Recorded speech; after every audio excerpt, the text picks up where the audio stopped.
This program is designed to provide general information with regards to the subject matters covered. This information is given with the understanding that neither the hosts, guests, sponsors, or station are engaged in rendering any specific and personal, medical, financial, legal, counseling, professional service, or any advice. You should seek the services of competent professionals before applying or trying any suggested ideas.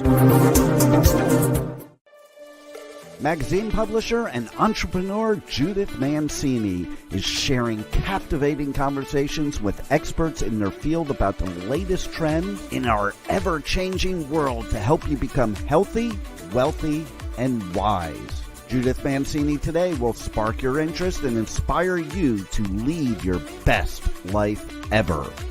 And now, here's Judith.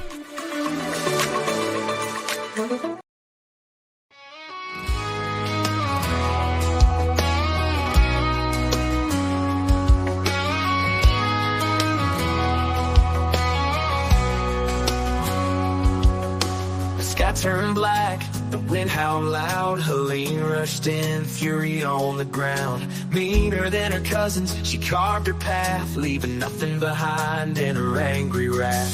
Homesteads drowned, bridges torn, cars washed away, families mourn. She swallowed them whole like they never was, but in the end, she didn't break us. Rising waters taking all inside. But Appalachian hearts, they're born to fight. Helene, the storm taking us down. We'd never underestimate these mountain towns. Neighbor to neighbor, we survive through flood and storm. We will rise.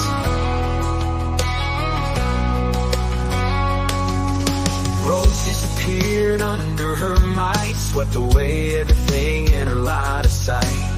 With little warning, nowhere to flee. Loved ones missing, health they still leave. With callous hands and hearts of gold, even with little, no help they hold. Reunion may seem far from here, but the spirit of America is clear. Rising waters take it all inside. But Appalachian hearts, they're born to. Hey everybody, thanks for joining us on Judith Mancini today. That is a new piece of music that Patriot Nation Music is producing. They are so prolific and so patriotic. I'm featuring them again in the studio. So a big shout out to these people. We have Jeff Bonilla, Charles Moss, and Georgie Donovan. And I see that I thought Charles was in the room with you somewhere. There you are. Yay, Charles. Good to see you. We like to see your beautiful, handsome face. So stay on there so we can do it. Okay, everybody. Hello. Guess what? That song, I don't know, is that the one we were talking about, Georgie? Because I haven't been able to catch up with everything. Yes, so Helene's Heroes. You wrote the lyrics to that. Yes. Tell us a little bit about it. We are all in today to talk about politics and everything that's hitting the United States and causing a lot of grief and stress. And we want to cover a whole lot. So let's hit it, Georgie. Tell us about that song. Well, I'm sure everyone knows by now, what happened in North Carolina and Tennessee with the terrible flooding that happened with the dam breaking, which actually happened before Hurricane Helene hit the East Coast. And, the government was totally, like FEMA and the government was totally MIA. And it was just, the neighbors, the other states that came to the aid, and even people who had lost everything that came to the aid of those who are missing. There's thousands of people that are dead and thousands of people that are still missing. And if I can insert this right here, one of the reasons we're talking about this and they're singing about it is because we're not getting the exact facts out of this horrible disaster. And what Georgie is saying, after I have researched it quite a bit, is absolutely true. And we want to know why the administration is ignoring it. So go ahead, Georgie. And so what really, for me, I'm always want to find the good in people, and I want to reach out to other people who want to help. Is like people even like on the West Coast, we're on the West Coast, and we always like want to help, and we want to reach out to those who want to help. I just love hearing all of these stories and seeing all these stories on people who, on Twitter who want to help, because I'm on X. I love X. Obviously, like Elon has done such a great job of like letting free speech roam on X. But that's, for me, that's my new Google, is X. Like, Google, you cannot trust Google at all. But if you want to find the truth, if you want to find the truth, if you want to find any information, go to X. And so that's where I'm seeing all of these stories of what's happening on the ground, and seeing all of the volunteers going in, and even, about hearing about, donations getting turned away, and people going to help getting turned away. But then those that are getting through on horseback, those that are getting through on their mules, taking packs of like 20 mules up. Amazing. Right. Yeah, and then those that are going through on ATVs, those that are using their private helicopters to fly in, and then even getting stopped, telling them that they can't go in with their helicopters. But just seeing all these incredible stories, I was like, I have to write a song about it, just to just to say that this is to support those that have survived, and to just say, keep going, have hope, have faith, just to be encouraged, because then I'm also hearing stories of people committing suicide. So I'm like, you just got to stay, just have some courage. There's people who want to volunteer, and just encourage more people. Just just say, screw the government. If they tell you to not go in, say, screw you, we're going in. And the more people that have just got to band together and go in, what is the government going to do? There's maybe a few of them, and there's like 1,000 of us. So that's what the song was for, just to say, come on, let's go, we can do it. So, I think it helps uplift people's spirits also, because they know that we're out there trying to help with them. Right. I just want to insert one thing before we move on with a few other things. Donating money. I don't think you should donate any money to the Red Cross. Correct. Right. And after me investigating, and many people who are more important and more educated than me are all of the same opinion. That money goes to the administration of the Red Cross. It hardly ever gets to the victims with more than a few cents on the dollar. So please consider other things like Samaritan's Purse, personal GoFundMe pages, and things like that. And that will help these people a lot more than donating to the Red Cross. We want people boots on the ground to help these people. Right. Okay, so we have so much to talk about. Absolutely. Once our song, we are releasing the song to iTunes, and if by some miracle the song takes off and we make money, then our goal is to actually donate most of the money to all of these different volunteer organizations who are helping on the ground in different churches, and like Samaritan's Purse and whatever. And I am putting together a list of the different organizations. So if love it. By some miracle, I mean, right now we've only made like $26 with our music, but so that's not really. Gotta start slow. I know. And it just keeps growing. And that's one of the reasons we're here, because I think we need more of this patriotic music, and more music that lifts people's spirits, but is not just hip-hoppy. And although I like some hip-hop, I like all kinds of music. So I'm a little weird, because I'll sit down and listen to a symphony or an opera. But then I'll turn around, I'll listen to you, and I might listen to hip-hop, and I might listen to country, because I love all of it. So what we're trying to do is give you guys a push, because you're doing such a great thing for everybody, and letting everybody know what's going on and how you're doing this. Just give me, Jeff, a brief kind of tree of how Patriot Music works, Patriot Nation works.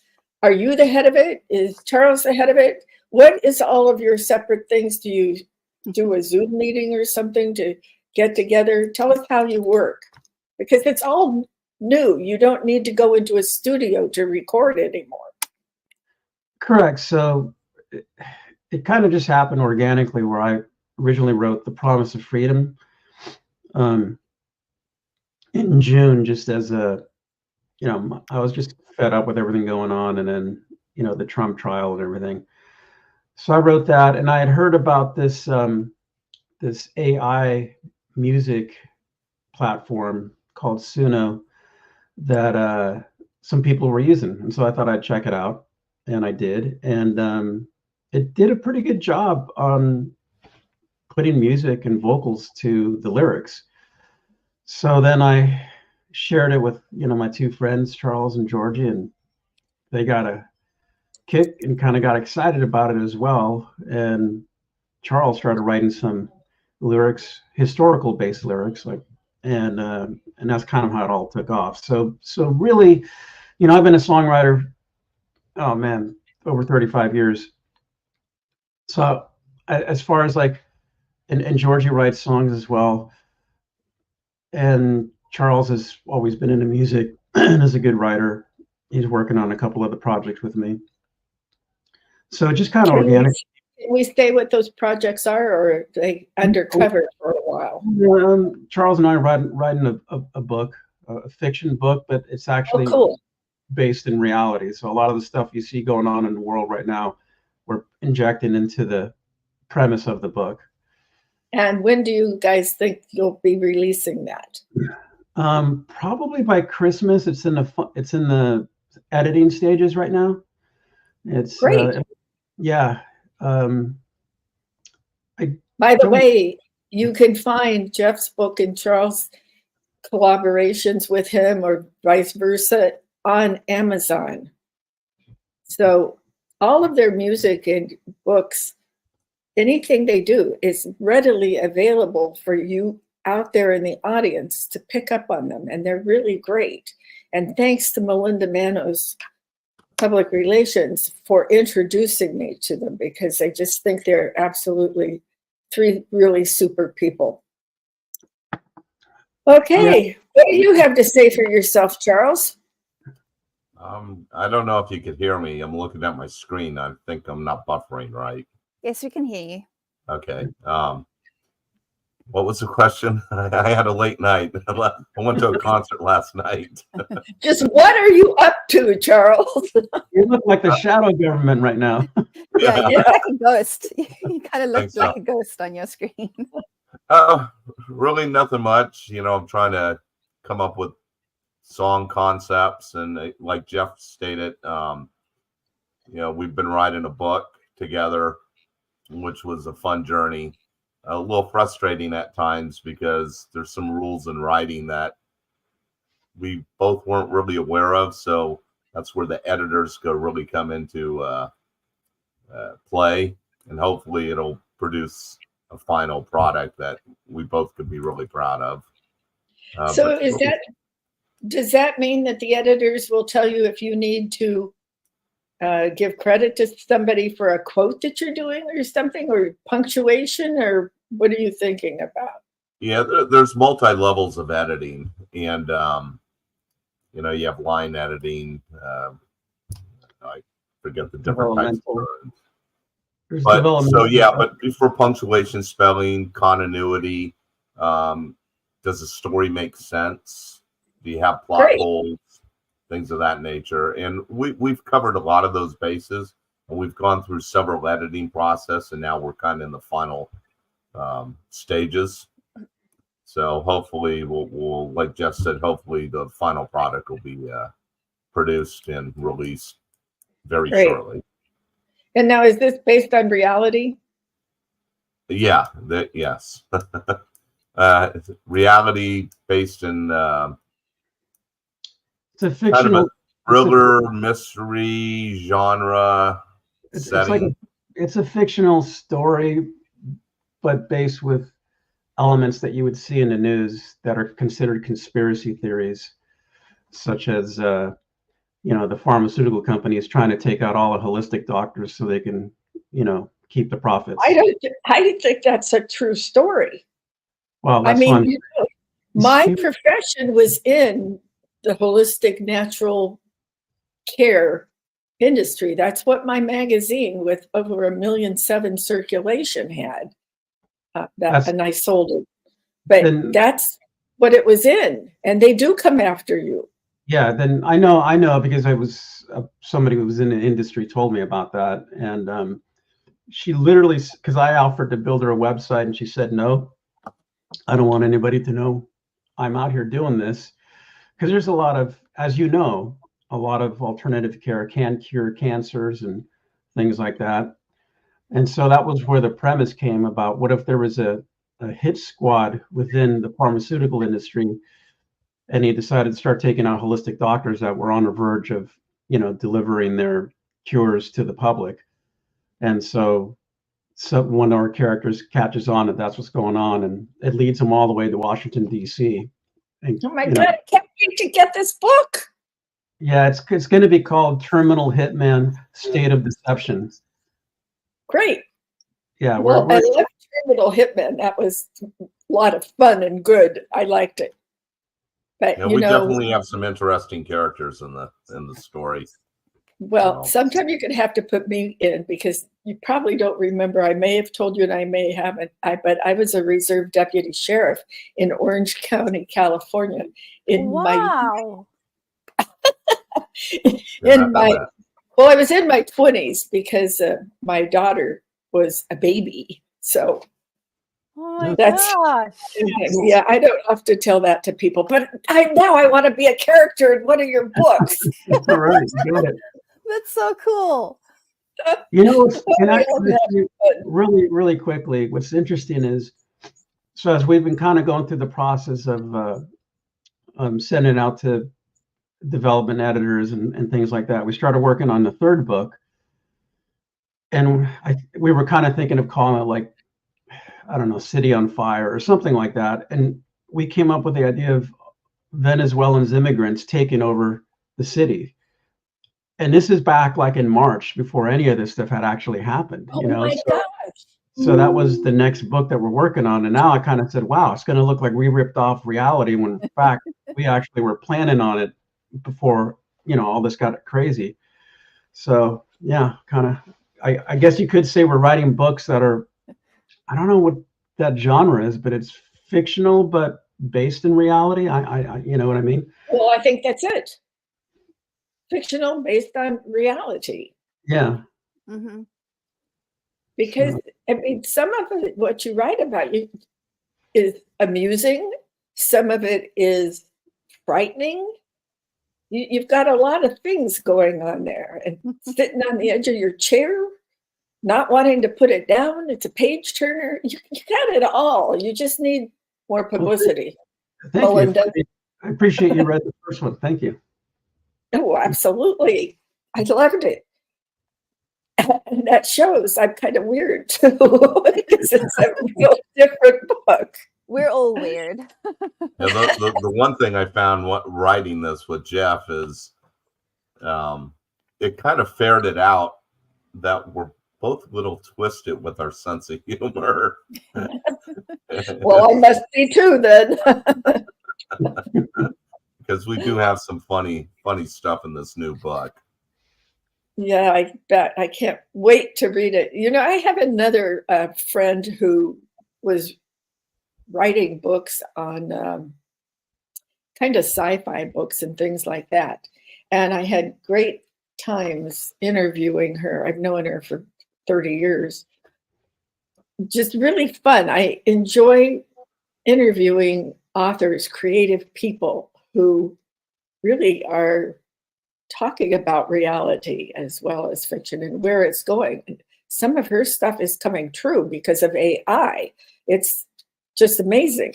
Well, anyway, let's move on, because I promised everybody we would be talking about the election today. And when I was watching the news today, we discovered that Trump is 2 points ahead of Kamala, 47 to 45. And that was, I can't remember what poll that was on. Oh, it was the New York Times, no, the Wall Street Journal.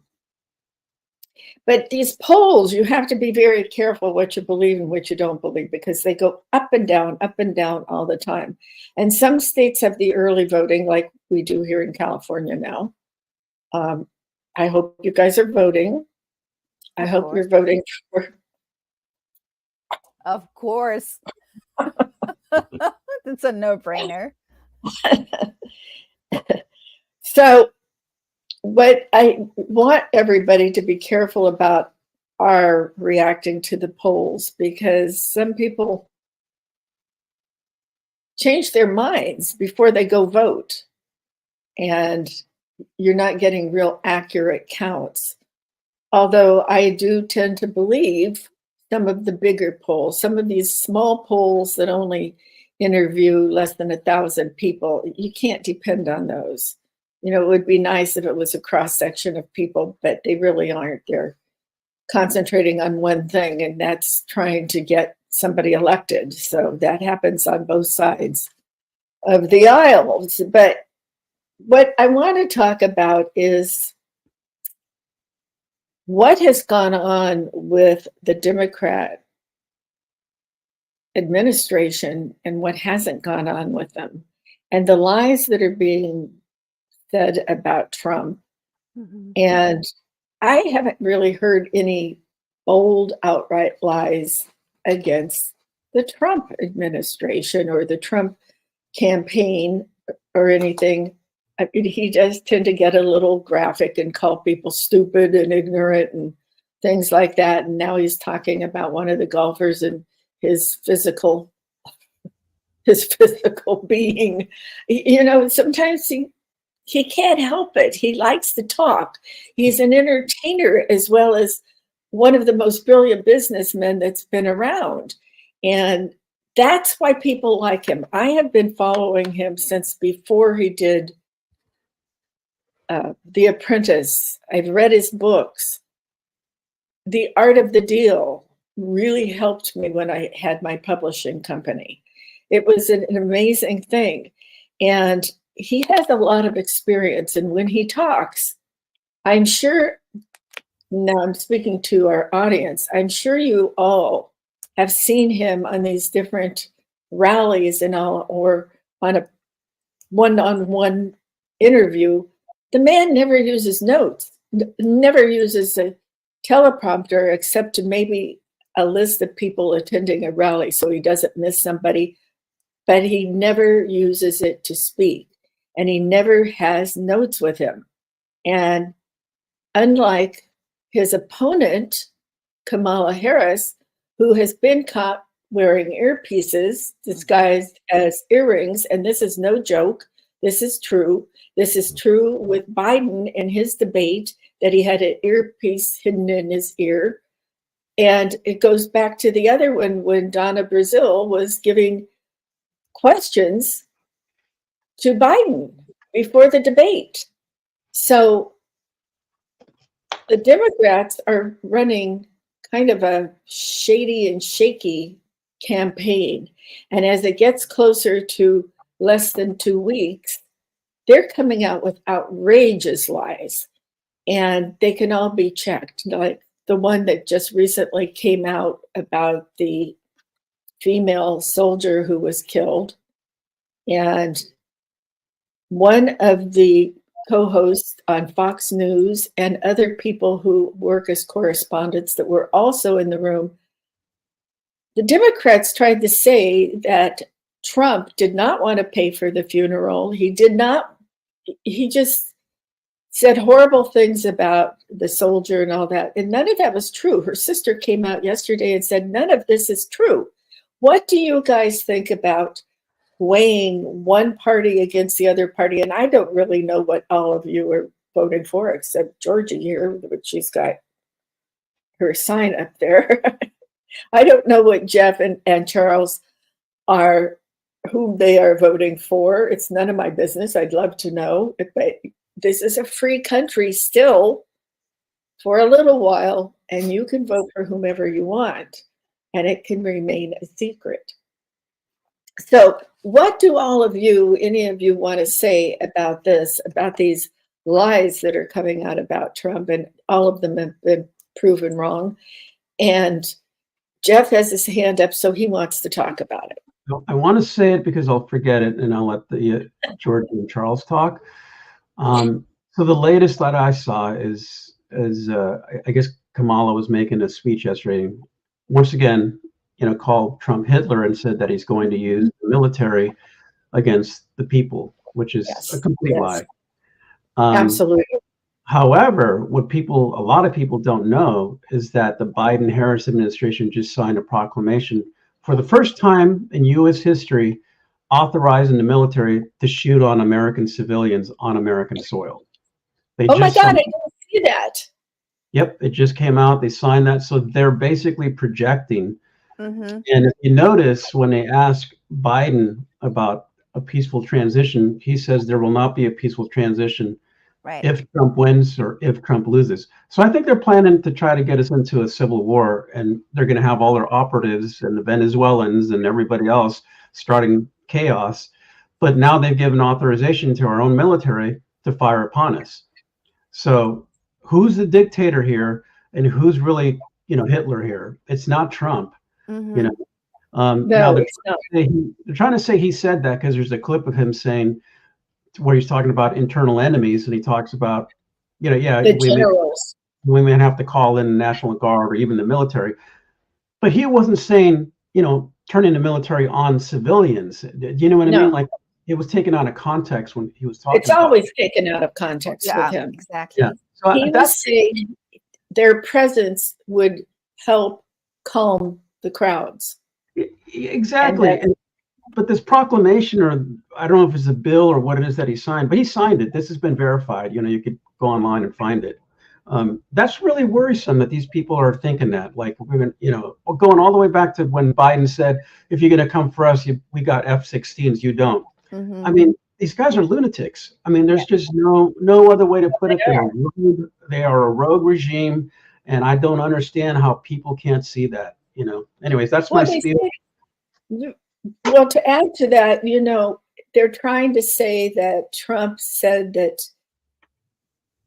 his generals should be true to him and should support him. And people are saying that goes against the Constitution. That shows he wants to be a dictator and all. But what it doesn't say is he is the commander in chief. He didn't say that. He just said he hopes his generals would be loyal to him, because in the last administration of Trump's and in this, there are several generals that are not on Trump's side. Well, that's their prerogative, but it's not their prerogative to turn against the citizens of the United States. And they are supposed to be true and trust the commander in chief and the Constitution. Sometimes when Trump is excited and he's talking and he's going on and explaining one thing and then going to jump to another, he leaves words out. And when he was talking about this, he left out that he wants them to be faithful and true to the Constitution. Well, that goes without saying, because Trump has always said that he follows the Constitution. So this is how they're turning things around. What say you, Charles? Well, like Jeff said, this what they're attempting to do is really unprecedented, and it is a violation of the Constitution, utilizing military troops against their own people. It was actually there was an act called the Posse Comitatus Act that was signed late 1800s, late 1870s, that expressly prohibits any branch of government to use the government or military personnel for the purposes of law enforcement or to how do I want to put it? Enforce congressional acts. It was expressly used to prevent military from enforcing Jim Crow laws, but it has extended. Is that with an F-O-S-E-Y? Say that again? The Fossey Act, how do you spell that? No, Posse Comitatus. So how do you spell that? So Posse, P-O-S-S-E, and then Comitatus is C-O-M-I-T-A-T-U-S. And I believe it was signed it was after the Civil War. Okay. Maybe a decade after the Civil War. But that's really where the roots of the prohibition of using military troops against the U.S. citizens for the purposes of. Why do you think Biden goes and signs another bill or proclamation or whatever doing this against? I do think that the Democratic Party has absolutely no regard for the Constitution. They keep throwing out the terms, the insurrection and, fascism on the right. But in reality, the ruling class on the left, and there are some on the right too, the Constitution is just kind of a punchline to them. It's like, well, it's out there, it's antiquated. It was written at a time when the country wasn't so big, and now we have all these complex issues.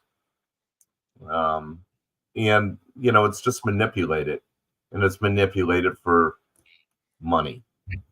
It's whoever has the deepest pocketbooks, kind of gets their way, unfortunately. That's right.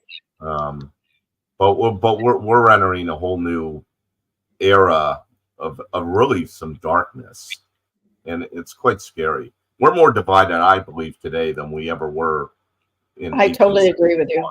I totally agree. The difference is you don't have two armies lining up on some field in Pennsylvania, right? volleying musket balls at one another. It's right. A whole new warfare. Georgie, this morning I was listening to the news, and North Korea has sent troops to Russia. They've been sending them weapons, and there's been some complaints that the weapons aren't up to the grade they should be, but now they've actually sent troops to Russia, purportedly because these troops from North Korea, which everybody knows is a communist state and very war-mongering people. What do you think we should think about this? Do you think that these troops will actually fight against Ukraine? It sort of shows to me that perhaps Russia, Putin, is running out of money to produce the weapons and the bombs and things that he needs for the Ukraine to win that war. And it also shows me that North Korea is afraid that they don't have enough compadres to support them in taking over someplace like Taiwan. Have you heard this on the news yet today? So early, you probably haven't had a chance to listen.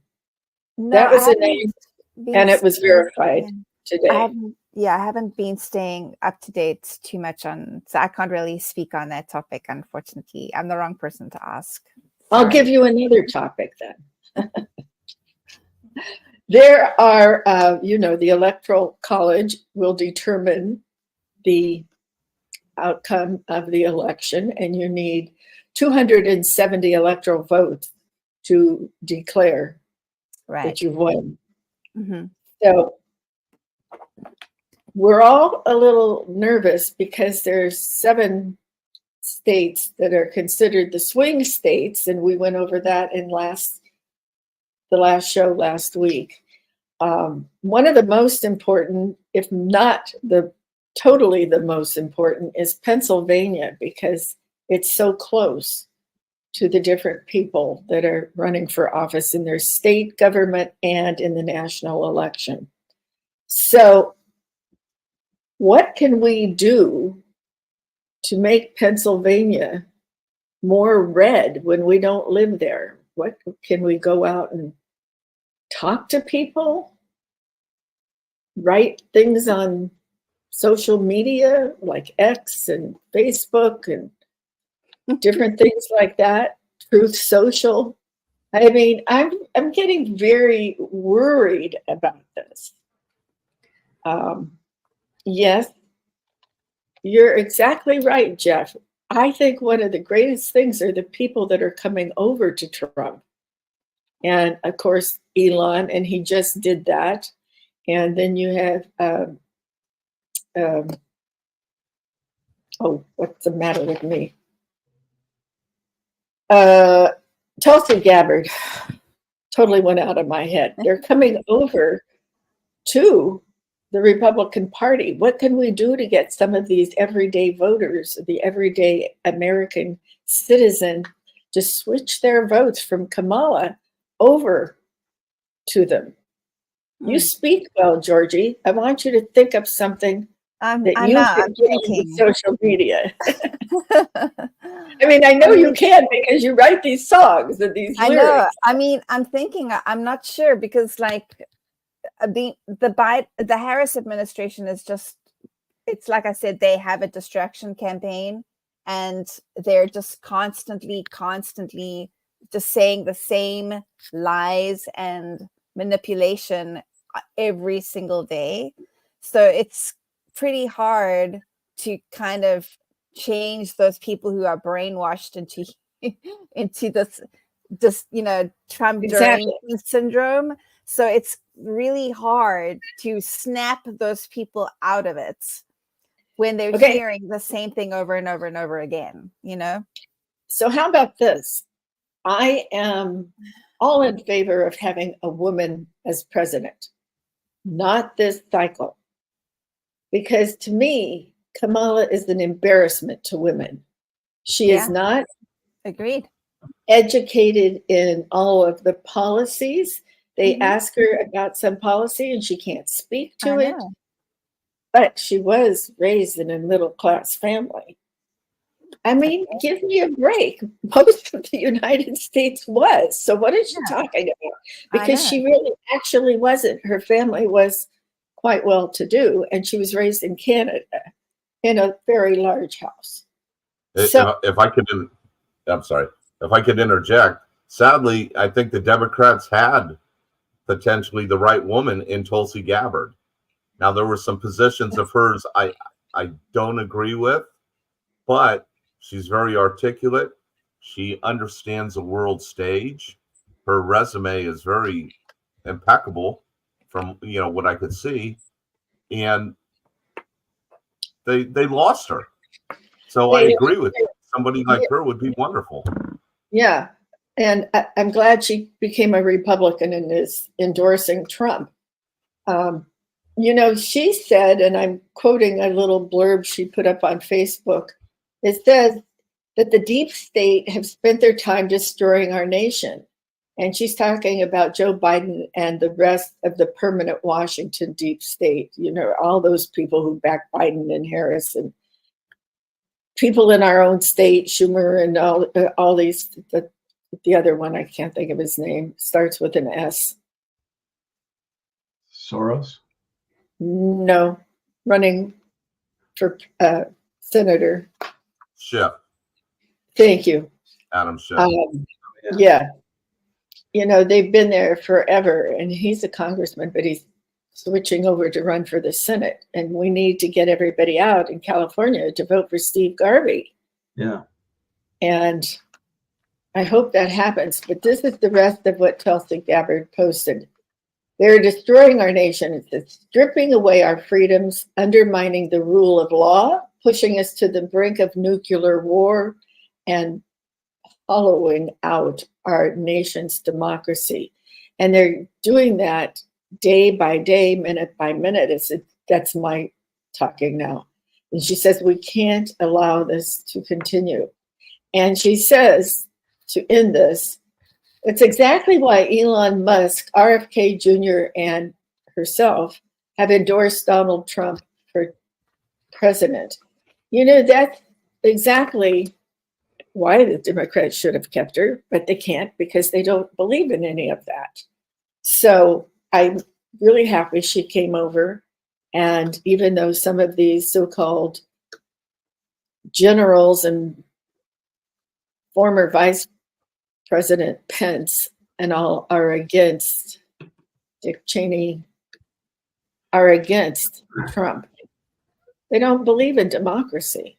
They believe in the elite and the elite of Washington, D.C., and that's who they want to rule. They're all afraid of losing their positions. You know how you said, what can we do, to people that are voting for Kamala? Right. I was thinking about this myself, and I thought the first thing is just say, you do realize Trump was already president, right? We had, did you forget that he was president? He wasn't Hitler.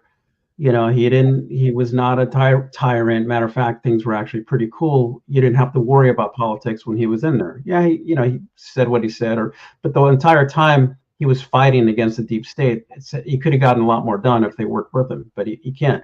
Second of all, I would say, the Democrats consider themselves to be, the party of humanitarianism, right? They care about other people, but if they cared about other people, they wouldn't have opened a border, and we wouldn't have like 300,000 plus children missing right now that are probably in the sex trafficking or even worse. So I just say, oh, so you believe in raping little 7-year-old girls?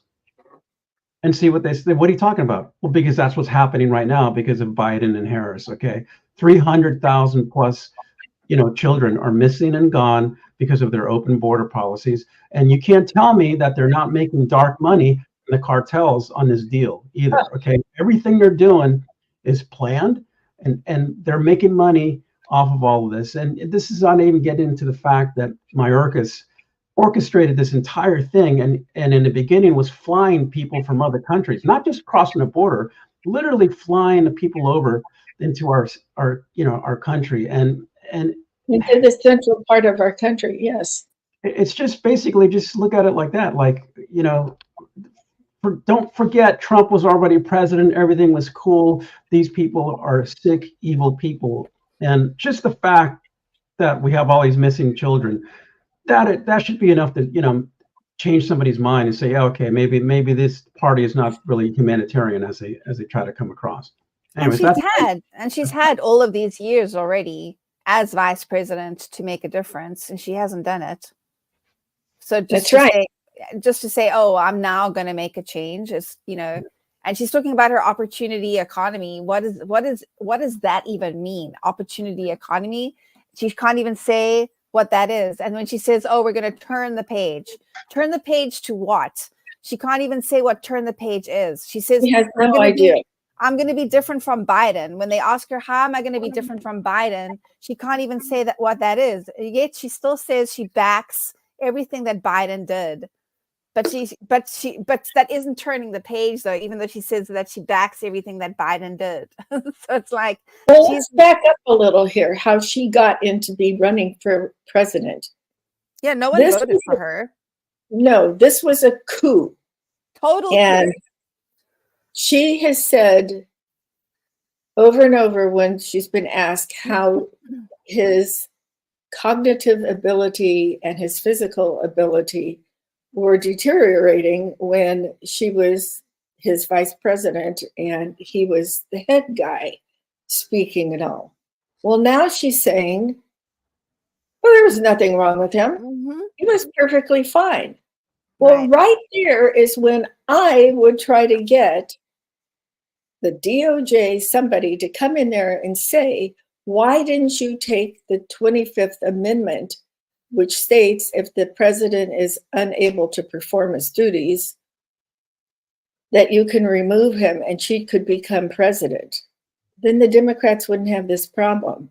So therefore, I think that this really didn't have the people thinking that Biden couldn't do anything. I think there were people like Pelosi and everybody else who wanted him out of there because They figured that they couldn't work with him anymore because I think Biden, in his own way, loves the country. Yeah. I don't agree with his policies or anything, but I think what they did to him was absolutely horrible. Me too. And it was a coup. So now we've experienced a coup. Now we're experiencing illegal voting by illegal immigrants, giving them driver's license and $25,000 charge cards and all of this.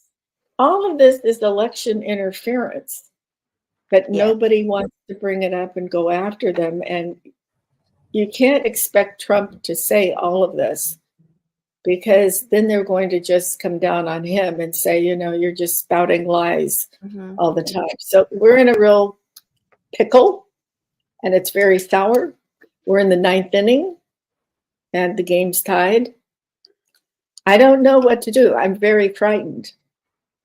So I just have to keep saying to people who want to vote for Kamala, the women my age and your age, she does not represent real women who are successful and do anything.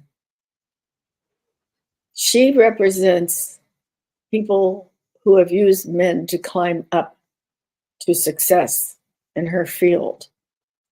And you shouldn't be voting for somebody that doesn't make women look good. And she does not make women look good. She can't answer questions. She can't tell you what she's going to do. She's just listening to other people. And what are they going to do when are they going to keep the same administration? Now, I don't care what sex you are or what sex you would wish you had been. I don't care about that. I do care about people who cross-dress and do weird things when they're going to be meeting with the heads of state of other countries. I do care what we look like. Blinken has gone back and forth. What's his name? The transportation guy. Buttigieg. Thank you. They're all nuts. They don't ever talk about anything that's going to help our country. They're more wrapped up in themselves, and they're more wrapped up in having an administration that's very diverse. Exactly. It's the craziest thing. And we're able to care about DEI. The Democrats have boxed themselves in with DEI politics, and absolutely. And I think that's one reason why they found themselves at this crossroad with Kamala, is that we have to prop her up because she checks the boxes. And I in my heart, I truly think they wanted Newsom to be the candidate, because Newsom is polished. He's like Obama. He's well spoken, he's polished, and his ideology falls completely in line with what the left has become. I mean, California is a petri dish for the insanity of policy. It certainly is. But the Democrats knew we cannot prop Newsom up at this time, because he is a white male, handsome man that flies in the face of everything that we've been spoon-fed as a nation to believe, that white male heterosexuals are bad. So how could they prop him up? Even though ideology-wise, he is what they want. And so I think Kamala is a product of them just boxing themselves in to their own belief system and propaganda. And you're right. Well, Kamala's also shown that she's not for freedom of religion. You saw what happened with those. Oh my gosh. What a stupid thing to say. She has no control over her mouth. Yeah. So we know that. Well, control over her mouth. Jeff wants us to read the DEI fairy tales by Bob Forters on Amazon. great humorous take on the DEI agenda. So everybody go out and get a good laugh today. And when you come back, we've got to fight, fight, fight. We've got to get him elected because I'm really frightened what's going to happen if she wins. And it's bad, really bad. But I don't know how you're going to keep these illegal immigrants from voting, and that's quite a concern of mine. So you know what? We used up the whole hour. Now next week, I'm going to be, it's the last week before the election, and I'm going to be talking about this again and what's happening in California and all, and try to have some fun too. Maybe I'll go read that book of fairy tales and I'll get a chuckle out of it today. So if you'd like to come back, drop me a note. I would love to have you back again because, well, we're all on the same page for one thing, and I'm not bearing it. I've already endorsed Trump. Me too. So, and if you haven't voted, go vote. I'm voting today. We're taking it to the drop box where it's supposed to be locked and guarded here in the desert area. So be careful. Let's watch. I was impressed by Laura Trump last night when she was speaking about how they have 2.5 million people watching the votes this year to make sure everything goes right. It's incredible. They've done everything they possibly can. I'm quite impressed with their organization, but that's what makes Trump Trump. And make America great again. Thank you, Jeff, Georgie, and Charles. I'm so happy to see you with us too. So think about next week. We'll talk about all the projects that are going on and play some more music. And Georgie, I'll give you a call later today. Thank you. Because Georgie has this great business and we're going to be talking about that. So that's what we are discussing. Remember, cherish yesterday, dream tomorrow, and live today.